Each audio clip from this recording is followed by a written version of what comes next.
Hello my dear brothers and sisters, my friends and family.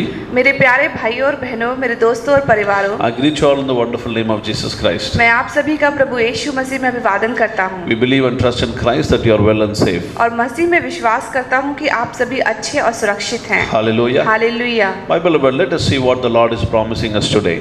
आज देखते हैं मेरे प्यारों कि आज परमेश्वर ने हमसे क्या वादा किया है। Hallelujah. Hallelujah. Please turn your Bible to Isaiah chapter 32 verse 18. अपने पवित्र शास्त्र के यशाया अध्याय 32 के 18वें वचन पर जाएं। The Bible says, "My people will dwell in a peaceful habitation, in secure dwellings and in quiet resting places." और वचन कहता है, मेरे लोग शांति के स्थानों में निश्चिंत रहेंगे और विश्राम के स्थानों में सुख से रहेंगे। Hallelujah. Hallelujah. This is what the Lord is promising all his children.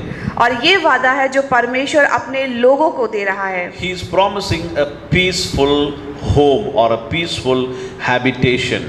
वह वादा कर रहा है एक शांतिपूर्ण निवास स्थान के लिए, एक आवास के लिए। He is promising you a peaceful family life.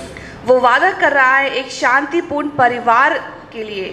He is promising security to your dwelling places, which is your house. और वह वादा कर रहा है एक सुरक्षित निवास स्थान के लिए जो आपका अपना घर है। Hallelujah. Hallelujah. Security from different kinds of challenges. सुरक्षा अनेक प्रकार की चुनौतियों से। Hallelujah. हालेलुया। My beloved, मेरे प्यारों, God is promising you a quiet resting place. परमेश्वर आपसे एक शांतिपूर्ण एक निवास स्थान के लिए वादा कर रहा है। Do you know what kind of God we serve? आप जानते हैं किस प्रकार के परमेश्वर की हम सेवा करते हैं? The Bible talks about the unshakable kingdom in Hebrews chapter 12 verse 28. और पवित्र शास्त्र इब्रानियों के 12वें अध्याय में बोलता है वो ना टलने वाला राज्य। Hallelujah. Hallelujah. So we have a God who has a kingdom that is unshakable. तो वो परमेश्वर जिसका वो राज्य है जो कभी ना हिल पाएगा। Hallelujah. Hallelujah. Kingdom of God is God's habitation. और परमेश्वर का राज उसका निवास स्थान है। When that is unshakable, so we have a God who's untouchable and unshakable. When I say untouchable, I mean that nobody can touch him in a wrong way. तो हमारे पास जो परमेश्वर जिसका राज है जो कभी नहीं हिल सकता है, जो परमेश्वर का निवास स्थान है, तो वो खुद परमेश्वर जो कभी टल नहीं सकता, जो कभी हिल नहीं सकता। There is no one born in this world or is going to be born in this world who can come and put his hand upon God. और इस दुनिया में कोई भी शख्स, कोई भी व्यक्ति आज तक नहीं जन्मा है और ना जन्मेगा जो परमेश्वर के विरुद्ध हाथ उठा सके। Hallelujah. Hallelujah. Isaiah chapter 28 verse 16, the Bible says that our heavenly Father has given us a precious cornerstone which is a firm foundation of our life. और पवित्र शास्त्र यशाया के 28 अध्याय का 16वां वचन कहता है कि परमेश्वर यहोवा ने अपने एकमात्र पुत्र को जो एक कोने का अनमोल पत्थर है, जो एक दृढ़ नींव है, उसे भेजा है। Hallelujah. Hallelujah. Jesus Christ has become the cornerstone of our life, of our family and our dwelling places. प्रभु यीशु मसीह एक कोने का अनमोल पत्थर बन चुका है जो हमारे जीवन में, जो हमारे परिवार में, जो हमारे निवास स्थान पे है। Hallelujah. Hallelujah. The Bible says in Psalms chapter 125 verse 1 that those who trust on the Lord are like Mount Zion that endures forever, which is unshakable. और जिस प्रकार से भजन संहिता का 125वां का अध्याय 1 वचन कहता है कि जो यहोवा पर भरोसा रखते हैं वे सिय्योन पर्वत के समान होते हैं। Hallelujah. Hallelujah. My beloved, why I am quoting all these verses to you? मेरे प्यारों, क्यों मैं इन सभी वचनों को आपसे कह रहा हूँ? Because I want you to understand Isaiah chapter 32 verse 18. क्योंकि मैं चाहता हूं कि आप यशाया का 32वां अध्याय का 18वां वचन समझ पाएं। I want you to understand what a kind of God is promising that verse to us. मैं चाहता हूं कि आप समझें कि किस प्रकार का परमेश्वर हम सबसे ये वादा कर रहा है। Hallelujah. Hallelujah. Our God is a God who has a kingdom that is unshakable. हमारा परमेश्वर वो परमेश्वर है जिसका राज्य कभी ना हिलने वाला है। And he sends us his only begotten son as a unshakable firm foundation, cornerstone, precious cornerstone. और वो अपने एकमात्र पुत्र को भेजता है जो कोने का अनमोल पत्थर है, जो ना हिलने वाला एक दृढ़ नींव है। And we become Mount Zion, which endures forever, unshakable, when we trust upon this Lord, this our Jehovah God. और हम सियोन पर्वत के समान ना टलने वाले हो जाते हैं अगर हम परमेश्वर यहोवा पर भरोसा करते हैं। So this God is promising his children, you and me, a peaceful habitation and a secured dwelling place. और ये परमेश्वर जो आपका और हमारा है वो अपने लोगों से ये वादा कर रहा है कि वह उन्हें शांतिपूर्ण निवास स्थान, एक सुरक्षित स्थान प्रदान करेगा। With all the verses that I have quoted earlier, we came to know such a wonderful God we serve. और जो वचन मैंने आपसे कहे हैं वो ये दर्शाते हैं कि इतना सर्वशक्तिमान परमेश्वर जिसकी हम सेवा करते हैं, Such a powerful God we serve, वह सर्वशक्तिमान परमेश्वर हम सेवा करते हैं, who is unshakable and whose kingdom is unshakable. God has called to his kingdom that is unshakable. So how our family will be in his hand?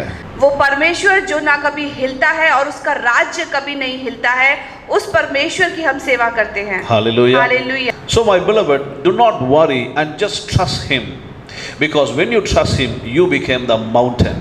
इसीलिए मेरे प्यारों, आप चिंता ना करें और परमेश्वर पर भरोसा करें, क्योंकि आप परमेश्वर पर भरोसा करते हैं तो आप एक पहाड़ की, एक पर्वत के समान हो जाते हैं। Hallelujah. Hallelujah. My beloved, many of our friends and families, they have a mindset that when they live in their own house or when they live in an expensive house, then they will have a peaceful dwelling. मेरे प्यारों, कई हमारे ऐसे लोग हैं जिनका विचार है, जो ये सोचते हैं कि अगर हम किसी कीमती घर में रहते हैं, एक बेशकीमती मकान में रहते हैं, तो वो सुख और वो शांति उन्हें मिल जाएगी। Hallelujah. Hallelujah. We must understand that our peace and our security doesn't depend on the richness of our house, but from God. हमें ये समझना होगा कि जिस मकान में चाहे वो बेशकीमती भी हो, कितना भी ऐशो आराम से भरा हो, उसमें हम रहते हैं तो उसकी शांति और उसकी सुरक्षा सिर्फ और सिर्फ परमेश्वर पर निर्भर करती है। My beloved, few years back, a sister visited our church service. मेरे प्यारों, कुछ वर्षों पहले एक बहन हमारे कलीसिया की ओर आई। She was very new to us. We haven't seen her before. हमने उन्हें पहले कभी नहीं देखा था। So after the church was over, everybody they wished themselves and they left. और जब कलीसिया आराधना खत्म हो गई तो सब एक दूसरे को विश करके वापस अपने घर चले गए। So this particular lady was waiting and she was not leaving. और वो बहन जो पहली बार आई थी वो इंतजार कर रही थी और कलीसिया से ना जा रही थी। She was kneeling down and she was crying and praying one way. और वो घुटने टेक कर प्रार्थना कर रही थी और लगातार रो रही थी। So we felt sorry for her and we don't want to disturb her. So we were just waiting for her to finish the prayer because we need to close the church and go. और उस बहन के प्रति हम दुखित हुए क्योंकि हम उन्हें परेशान नहीं करना चाहते थे, तो हम चुपचाप उनका इंतजार कर रहे थे कि क्योंकि हमें कलीसिया को खत्म करके और बंद करके जाना था। So we were just waiting and waiting. The time was going. So finally we went and just asked her, sister, can we help you? और समय बीता जा रहा था, इसीलिए हम उस बहन के पास गए और पूछे कि बहन क्या आपको किसी मदद की ज़रूरत है? After we introduced each other, we just asked her that what we can pray for her, and we prayed for her, and we thought that she is going to leave, but she was not leaving. और उस बहन ने अपने बारे में बताया और हमने अपने बारे में बताया और हमने उनके लिए प्रार्थना करी, लेकिन वो बहन थी, वो वहाँ से जाने के लिए तैयार नहीं थी। So finally we have to say that sister, please, we have to leave because we need to close the church. और अंत में हमें उस बहन से कहना पड़ा कि बहन हमें अपने कलीसिया बंद करके जाना है। When we only uttered that word, she started crying so badly. और जब हमने उसे ये बात कही तो वो बहन बहुत जोर से रोने लगी। And we asked her what happened. और हमने पूछा क्या हुआ? She said, Pastor, I don't want to go home. और उन्होंने कहा कि पासवान मैं यहाँ से नहीं जाना I चाहती, don't find peace there. मैं अपने घर नहीं जाना चाहती क्योंकि मुझे वहाँ पर शांति नहीं है। She said, my home is a hell for me. मेरा घर मेरे लिए एक नरक है। My husband beats me every day. He doubts me, suspects me. मेरा पति मुझे बहुत मारता है रोज और मुझ पर संदेह करता है। I only trust in Jesus Christ, so I just came out of my house. मैं सिर्फ प्रभु यीशु मसीह पर विश्वास करती हूँ, इसीलिए अपने घर से चली आई हूँ। He tortures me so badly. वो हर दिन मुझे बहुत पीड़ित करता है। I just don't like to live in that house. मैं बस उस घर में रहना नहीं चाहती। I don't feel secure there. He may even kill me. मैं उस घर में सुरक्षित महसूस नहीं करती, वो बल्कि मुझे मार भी सकता है। So when I came here for prayer, I just felt peace in my heart, which I don't see in my family. और जब मैं यहाँ पर आई, मुझे मेरे हृदय में बहुत शांति मिली जो मुझे अपने घर में नहीं मिलती I'm not है। able to eat happily. I'm not getting sleep properly. मैं सुख से खा नहीं पाती हूँ, मैं शांति से सो नहीं पाती हूँ। She just cried and said this word that my house is a hell on earth for me. और उसने रोकर कहा, मेरा घर इस पृथ्वी पर एक नरक के समान है। Hallelujah. हालेलुया। My beloved, मेरे प्यारों, we finally came to know that this lady was doing well financially. और हम बाद में ये जान पाए कि वो बहन थी, वो आर्थिक रूप से काफी मजबूत थी।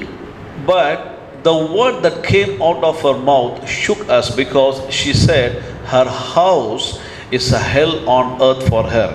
और जो शब्द उनके मुख से निकला उसने हमें हिला दिया, क्योंकि वो बहन कह रही थी उनका अपना घर उनके लिए एक नरक के समान है। Hallelujah. हालेलुया। My beloved, मेरे प्यारों, like this sister, इस प्रकार की बहन के समान there are so many brothers and sisters and children and even old people. They experiencing hell in their house. कई बहन और भाई, कई जो बुजुर्ग लोग हैं, कई बच्चे अपने घर को एक नरक के समान महसूस करते हैं। They don't want to live in their house. वह अपने घर में रहना नहीं चाहते। We hear many of them saying, I just don't want to go home. हमने सुना है कई लोग ऐसा कहते हैं कि बस मैं घर नहीं जाना चाहता। I just want to go to office and just stay there. वो कहते हैं कि मैं बस अपने ऑफिस जाना चाहता हूँ, वहीं रहना चाहता हूँ। We have heard many husbands or wife and children saying, I just don't like to be at home. I just want to just go away somewhere, meet my friends and spend time. Just come home for just to sleep.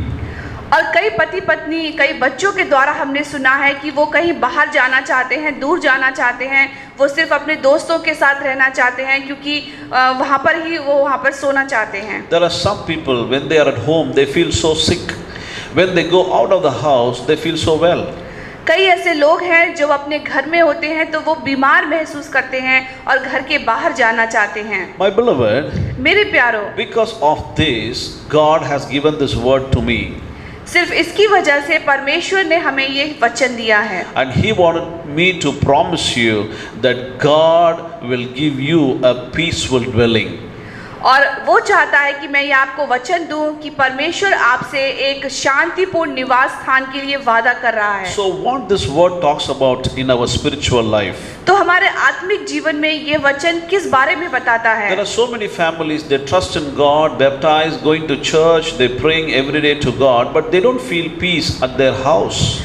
कई ऐसे परिवार हैं जो कलीसिया जाते हैं, जिन्होंने बपतिस्मा लिया है, जो रोज प्रार्थना करते हैं, लेकिन इन सब के बावजूद भी वो अपने घर में शांति नहीं महसूस करते। Even though they're Christian, even though they come to church, they believe in God, but there are so much of losses in their family, money being spent in unnecessary ways, and there are sickness and fights and challenges.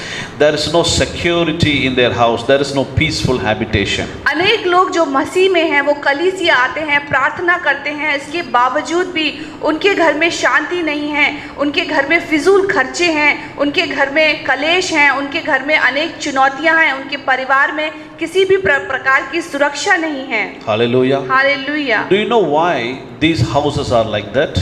आप जानते हैं इस प्रकार के घर क्यों ऐसे हैं? Because these are the houses that are built on the sand.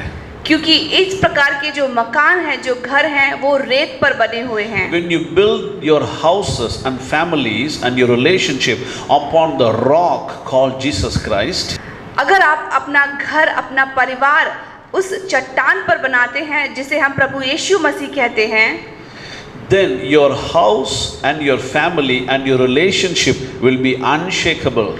तब आपका घर, आपका परिवार, आपके रिश्ते कभी ना हिलेंगे। Because that rock is the firm foundation called the precious stone, Jesus Christ himself. क्योंकि वह चट्टान वो अति दृढ़ नींव है जो कभी ना हिलेगी, जो एक कोने का अनमोल पत्थर है जिसे हम यीशु मसीह कहते हैं। And that rock is our Jehovah God, our heavenly Father, the eternal rock of salvation.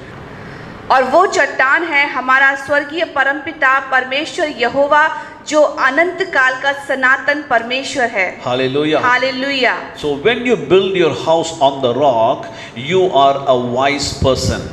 और जब आप अपना घर चट्टान पर बनाते हैं तो आप बुद्धिमान हैं। When the rains come, जब बरसात आती है, when the floods hit you, जब बाढ़ आती है, even if the winds blow, और बल्कि जब आंधियां चलती हैं, your house, your family will be strong and they will be secured. तब आपका घर, आपका परिवार जो है सुरक्षित रहेगा और मजबूत रहेगा। Hallelujah. Hallelujah. In Matthew chapter 7 from verse 24 to 27, if you read the word of God, अगर आप पवित्र शास्त्र के मत्ती अध्याय 7 के वचन 24 से 27 तक पढ़ें, Jesus Christ will be explaining about two different houses built on the rock and the other one built on the sand. और प्रभु यीशु मसीह उस दो प्रकार के घरों के बारे में बात कर रहे हैं, एक जो रेत पर बनाया जाता है और दूसरा जो चट्टान पर बनाया जाता है। And the Bible says in verse 24, therefore whoever hears these sayings of mine and does them, and the Lord looks at that person as a wise man. और वचन 24 इस प्रकार से है, इसलिए जो कोई मेरी ये बातें सुनकर उन्हें मानता है वह उस बुद्धिमान मनुष्य के समान ठहरेगा जिसने अपना घर चट्टान पर बनाया है। Hallelujah. Hallelujah. My beloved, there are so many wise people around this world. मेरे प्यारों, ऐसे अनेक बुद्धिमान लोग हैं जो इस संसार में हैं। There are so many scientists and scholars whom I respect them personally. कई ऐसे वैज्ञानिक हैं, मेधावी लोग हैं जिनको मैं व्यक्तिगत रूप से आदर करता हूँ। My beloved, when you study well, when you become a scholar or a scientist or even a research head, my beloved, you are wise to somebody's eyes but not to God's eye. मेरे प्यारों, जब आप अच्छी शिक्षा प्राप्त कर लेते हैं, पढ़ लिख कर वैज्ञानिक बन जाते हैं, मेधावी बन जाते हैं, आविष्कार करने लगते हैं, तो आप इस संसार, इस दुनिया के लोगों की निगाह में बहुत बुद्धिमान होते हैं, लेकिन परमेश्वर की निगाह में नहीं। By inventing or discovering and by becoming so wise in this world, you can get applause and you can maybe earn a lot of money, but in God's eyes, the wise man is somebody who's different. जब आप ज्ञानी हो जाते हैं, अनेक प्रकार के आविष्कार कर लेते हैं, तो दुनिया के लोगों की नज़र में आप बुद्धिमान हो जाते हैं, लेकिन परमेश्वर की निगाह में बुद्धिमान कुछ और ही है। Hallelujah. Hallelujah. Many parents, they fight with their children, they hit them so badly because they're not studying well. कई ऐसे माता पिता हैं, अपने बच्चों को बहुत मारते हैं, बहुत डांटते हैं, क्योंकि वो अच्छे से नहीं पढ़ते हैं। Because of the social system, they want their children to become like other children. क्योंकि सामाजिक प्रणाली ही ऐसी है, क्योंकि हम अपने बच्चों को दूसरों की तरह क्योंकि सामाजिक प्रणाली ही ऐसी है कि हम दूसरों की तरह अपने बच्चों को बताना चाहते हैं, उन्हें दिखाना चाहते हैं। Today, very sadly, parents are only making or forming their children as a money-making machines. आज बहुत दुखद बात है कि आजकल के माता पिता अपने बच्चों को एक धन बनाने वाली मशीन की तरह इस्तेमाल कर रहे हैं। But are you wise in God's eye? लेकिन क्या आप परमेश्वर की निगाह में बुद्धिमान हैं? The Bible says, if you hear, obey and do his words, then you are a wise man, wise woman and wise children.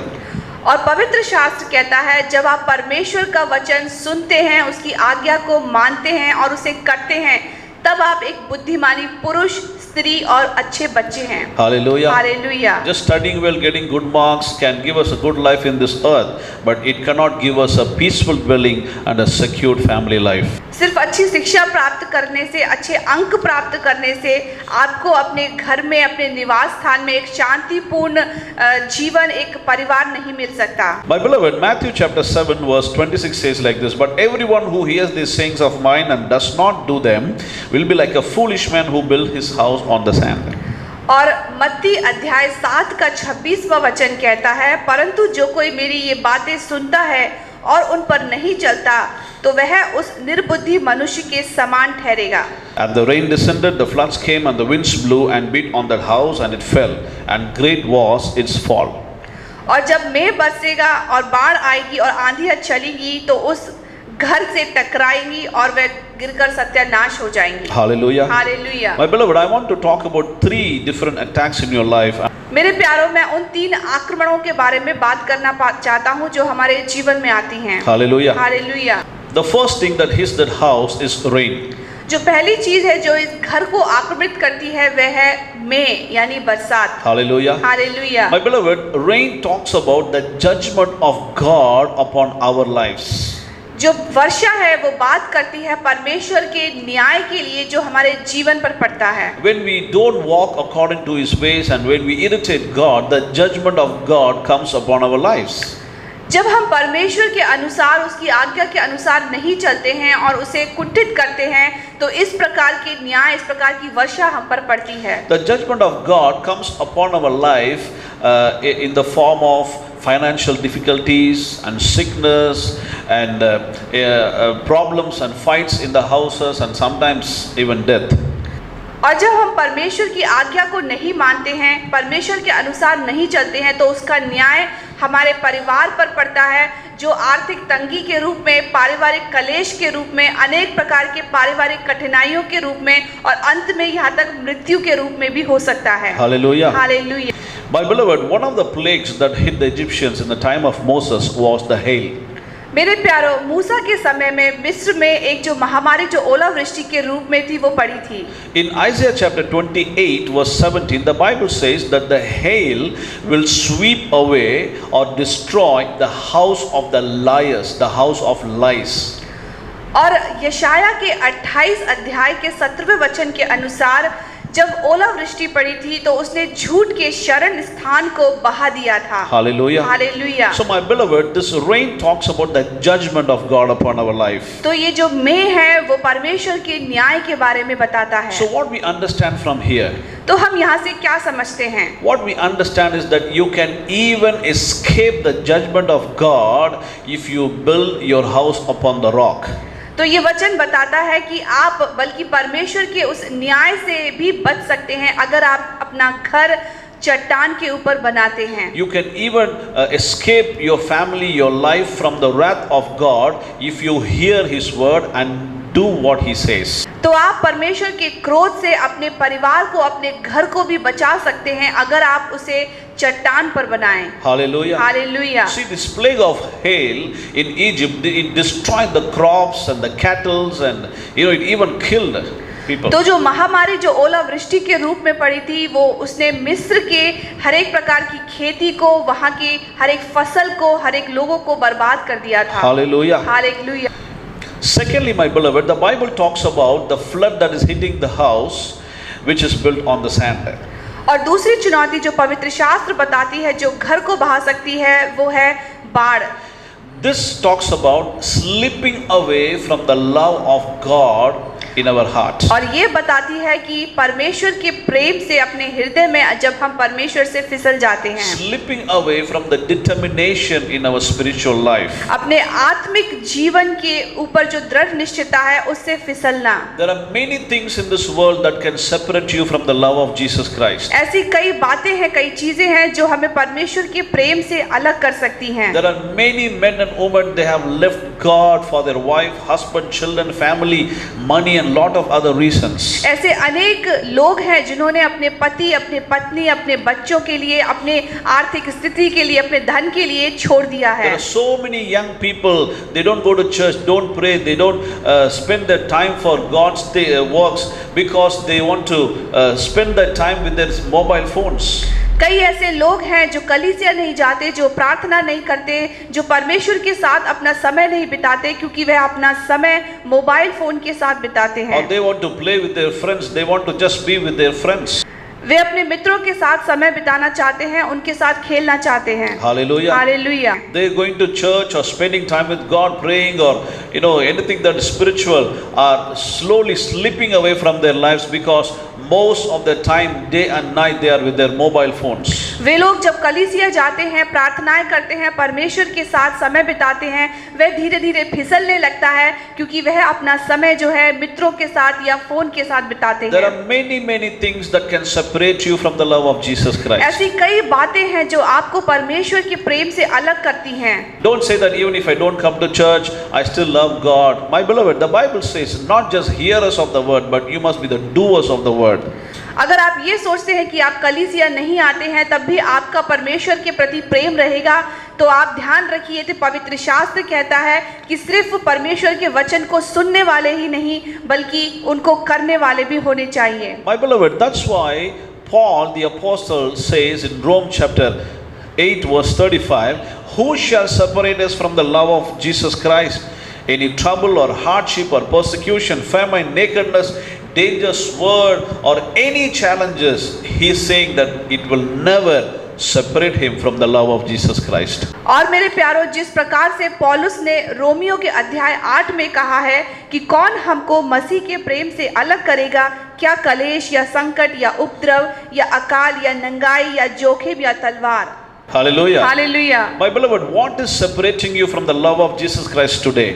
मेरे प्यारों, आज परमेश्वर यीशु मसीह के प्रेम से आपको क्या बातें हैं जो अलग कर रही हैं? Whatever is separating you, जो कुछ भी आपको अलग कर रही or हैं, whoever is separating और you, जो कोई भी आपको अलग कर रहा है, they are the idol that you have in your family. और वो एक मूर्ति समान है जो आपके परिवार में है।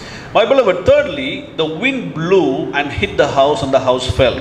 और मेरे प्यारों, तीसरी बात, आंधियां चलती हैं और घरों से टकराती हैं और वो बह जाते हैं। And here the wind talks about the tests that we face in our life or that appears against our faith. और ये आंधी जो बताती है वो उन चुनौतियों के बारे में, उन परीक्षाओं के बारे में जो हमारे विश्वास, जो हमारे प्रभु के प्रति हैं, उनके विरुद्ध में चलती हैं। Hallelujah. Hallelujah. We will be trusting God for so many things. हम परमेश्वर के ऊपर अनेक बातों के लिए भरोसा करते We will हैं। be fasting and praying about that. हम उसके लिए उपवास रखते हैं, हम प्रार्थनाएं करते हैं। But sometimes our faith, the level of our faith decreases looking around the present condition in our life. लेकिन कभी कभी हमारे विश्वास का स्तर जो है गिर जाता है, क्योंकि हम अपने आसपास की जो चुनौतियां हैं, जो स्थितियां हैं, उनको देखते हैं। So we fail to trust the power, the mighty power of God. और हम परमेश्वर की उस सामर्थ्य के ऊपर, उसकी शक्ति के ऊपर अपना भरोसा खोने लगते हैं। One very common example that I can give you. और एक बहुत सामान्य सा उदाहरण है जो मैं आपको दे सकता हूँ। Sometimes you may be trusting and praying to God for a wonderful job. आप कभी कभी हो सकता है इस प्रकार से प्रार्थना कर रहे हो परमेश्वर के सामने कि आपको एक अच्छी नौकरी मिले। You will have all the qualification required. और आपके पास उसके लिए हर एक क्वालिफिकेशन है। Maybe you have passed all the examinations. और आपने हर एक परीक्षा को उत्तीर्ण कर लिया है। But even when you pass all the tests, और आपने जब हर एक परीक्षा को उत्तीर्ण कर लिया है, when you just look around so many candidates that have come for the interview, you will have a little shake in your faith. और जब आप अपने आसपास सभी अभ्यर्थी को देखते हैं तो आपके अंदर एक जो आपका विश्वास है उसमें एक हिलाव आ जाता है। Even though you are qualified, even though you have cleared all your tests, but still when you look around the candidates with you, that fear and that shaking of your faith will come into your heart. और जबकि आपने हर एक परीक्षा को उत्तीर्ण कर लिया है, आपके पास हर क्वालिफिकेशन है, उसके बावजूद जब अपने आसपास आप देखते हैं अनेक उन अभ्यर्थियों को जो इंटरव्यू के लिए आए हैं, उनको देखकर आपके हृदय में भय आ जाता है, आपके विश्वास में एक हिलाव आ जाता है। My beloved, in Matthew chapter 14, if you read verse 30 and 31, the Bible talks about Jesus Christ and Peter walking on the water.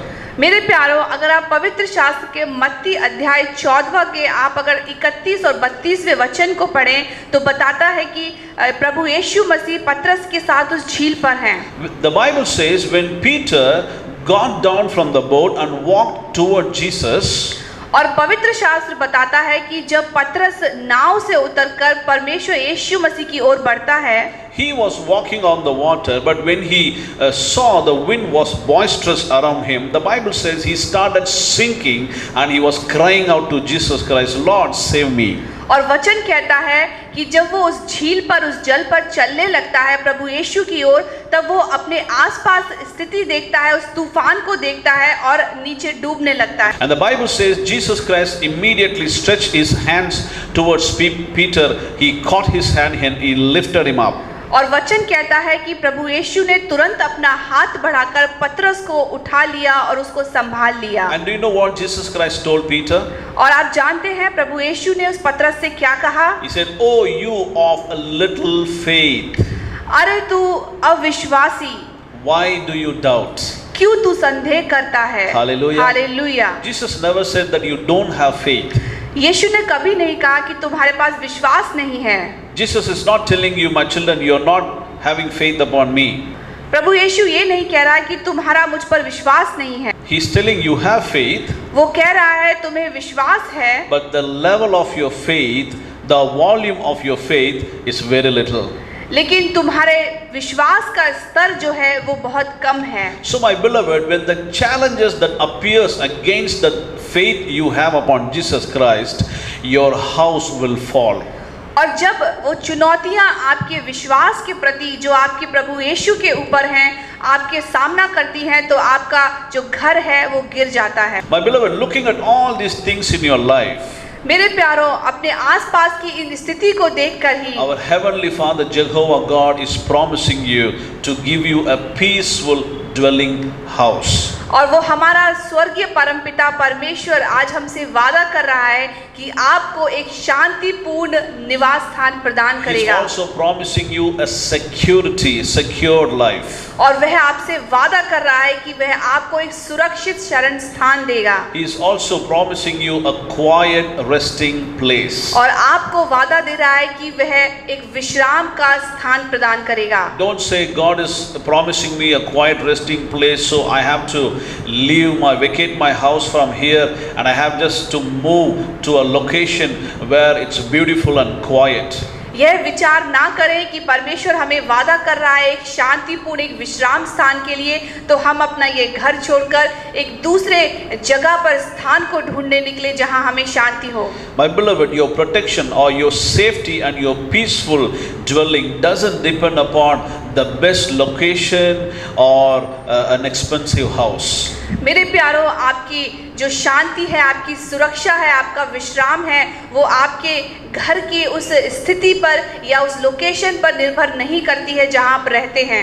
Once I was invited by a brother in different country where I was ministering. एक बार मैं एक विदेश में ministry के लिए एक भाई के द्वारा आमंत्रित किया गया। And that particular brother and sister, they invited me to their house personally to pray for the family. और उस भाई ने अपने परिवार की प्रार्थना के लिए मुझे व्यक्तिगत रूप से बुलाया। So when I visited their house, I asked them what I can pray for them. और जब मैंने उनके घर गया और मैंने पूछा कि मैं किस बारे में आपके लिए प्रार्थना कर सकता हूँ, So that particular husband and wife, they started sharing about the challenges that they face in their house. और वह भाई और उनकी पत्नी उनकी चुनौतियों के बारे में जो वो सामना कर रहे हैं उनके बारे में उन्हें बताया। My beloved, that was an expensive house with a beautiful garden, a spacious garden and a swimming pool. मेरे प्यारों, वह घर जो बहुत बेशकीमती था, बहुत सुंदर था, उनके घर में एक स्विमिंग पूल था बड़ा सा, हर एक प्रकार की सुविधा थी। You can just look at them and say that they were really blessed. और आप जब बस उसे देखकर बोल सकते हैं कि वो सच में आशीषित हैं। So the brother and the sister, they started sharing their challenges with me. और वह पति पत्नी अपने चुनौतियों के बारे में मुझसे बात करने लगे। They said, Pastor, we are just four in our family, but there are lots of fights and misunderstandings going on. We don't find peace in our house. और उन पति पत्नी ने बताया कि उस घर में वो 4 लोग रहते हैं, लेकिन तब भी उनके बीच में अनेक तनाव, अनेक प्रकार के संघर्ष और कलेश होते हैं और उन्हें उस घर में शांति नहीं है। They said God has blessed our business and He has blessed our family and they don't have any lack. और उन्होंने कहा कि परमेश्वर ने हमारे व्यवसाय को आशीषित किया है, परिवार को, और हमारे पास किसी प्रकार की कमी नहीं है। But they said for the past few months they're facing a challenge and so much of fights in the family. लेकिन पिछले अनेक महीनों से वो अपने परिवार में अनेक प्रकार की कलेश, अनेक संघर्षों का सामना कर रहे हैं। They said they started spending so much of money to the doctors. वो अपना कई धन जो है डॉक्टरों के लिए इस्तेमाल कर रहे हैं, खर्चा कर रहे They हैं। don't find peace even though they come to church or trust in God. वो परमेश्वर पर विश्वास करते हैं और कलीसिया आते हैं, तब भी उन्हें शांति नहीं है। My beloved, they said that they also feel that somebody is always walking in their house, even in their garden, but they're not able to see who they are, even though they have security cameras everywhere. और उन्होंने कहा कि हम हमेशा अपने घर में किसी को चलने का महसूस करते हैं, बल्कि अपने घर में सिक्योरिटी कैमरा होने के बावजूद भी वे नहीं समझ पा रहे हैं कि ये किसके चलने की आवाज़ है। My beloved, when I prayed for that family, जब मैंने उस परिवार के लिए प्रार्थना the की, Lord revealed to me that there are some evil spirits hovering in that house. और परमेश्वर ने मुझे ये प्रकाशित किया, ये प्रकट किया कि उस घर में अनेक ऐसी दुष्ट आत्मा हैं जो उस घर में निवास कर रही हैं। And those are the spirits that are related to them. और वे आत्माएं जो उनके रिश्ते में हैं। I mean, they are the relations, their connections who died earlier. और वे आत्माएं जो उनके रिश्तेदार के रूप में थी, जो उनके निश्चित समय से पहले मृत्यु उनकी हो चुकी थी। See, I want the children of God to remember something very carefully. मैं चाहता हूँ कि परमेश्वर के बच्चे जो परमेश्वर में हैं वो इस बात को समझें। When someone doesn't die in Christ, जब कोई प्रभु मसीह में नहीं मरता है, even though they're born Christians or even though they were regular attendees in the church, चाहे वे मसीही हो, चाहे कलीसिया को आते हो, लेकिन अगर वो मसीह में नहीं मरते हैं, or if someone dies before the appointed time that God has set for them, और कोई परमेश्वर के तय किए गए निश्चित समय के पहले अगर मर जाते हैं, those persons, the dead spirits, will be hovering in their own house. उन लोगों की आत्माएं उनके उन्हीं घरों में घूमती रहती हैं। That will create lot of tension in their house. और उनके घर में वो अनेक प्रकार के तनाव को पैदा करती हैं। But what we will do is we will be talking to the spirits, looking at their pictures. और हम क्या करते हैं, उनके चित्रों की ओर, उनकी प्रतिमाएं के ऊपर, उनके सामने हम बातें करते रहते हैं। It's very dangerous to the blessings and the healthy life of a family, my beloved. और ये एक अच्छे, एक स्वस्थ परिवार के जीवन के लिए बहुत भयानक है, बहुत खतरनाक है। So I told that brother and sister that even though you have the security cameras everywhere in your house, that cannot pick up on the evil spirits that is hovering and attacking your family. तो मैंने उन पति पत्नी से कहा कि आपके घर में जो सिक्योरिटी कैमरा है वो भी उन दुष्ट आत्माओं को नहीं पा सकती है, नहीं खोज सकती हैं जो आपके घर में घूम रही हैं। That's why, my beloved, इसीलिए मेरे प्यारो, God is promising you a secured dwelling place. परमेश्वर आपसे वादा कर रहा है उस सुरक्षित निवास स्थान के लिए। When you become His children, जब आप उसके लोग हो जाते हैं completely, पूर्ण रूप से, not just hearing what God is talking, सिर्फ परमेश्वर के वचन को सुनकर ही नहीं, but doing whatever God is telling you to do.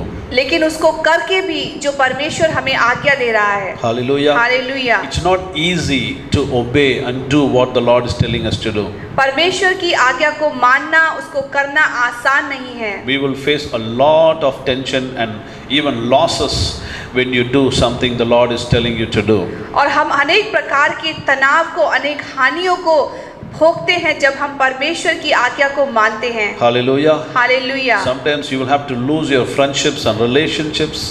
और कभी-कभी आप अपनी मित्रताओं को, अपने दोस्तों, अपने रिश्तों को खो सकते हैं। But at the end of all these things, you will be in a peaceful habitation, you will be in a secure dwelling, and you will be in a quiet, resting place. लेकिन इन सब के अंत में आप एक शांतिपूर्ण निवास स्थान में, एक सुरक्षित शरण स्थान में और एक शांतिपूर्ण विश्राम स्थान में रहेंगे। Hallelujah. हालेलुया। My beloved, मेरे प्यारों, we believe that this word will be a blessing to you. मैं विश्वास करता हूँ कि ये वचन आपके लिए आशीषित है। May the Lord bless you. परमेश्वर आपको आशीष दे। Thank you for all your subscriptions, supports and even comments, the lovely comments. और आपके हर एक सब्सक्रिप्शन के लिए, आपके सहयोग के लिए और आपके एक अद्भुत कमेंट्स के लिए मैं धन्यवाद करता हूँ। Please continue to share and please continue to support us. कृपया हमें सहयोग दें, लगातार उसको शेयर करते रहें। God bless you. परमेश्वर आपको आशीष दे। Amen. आमीन।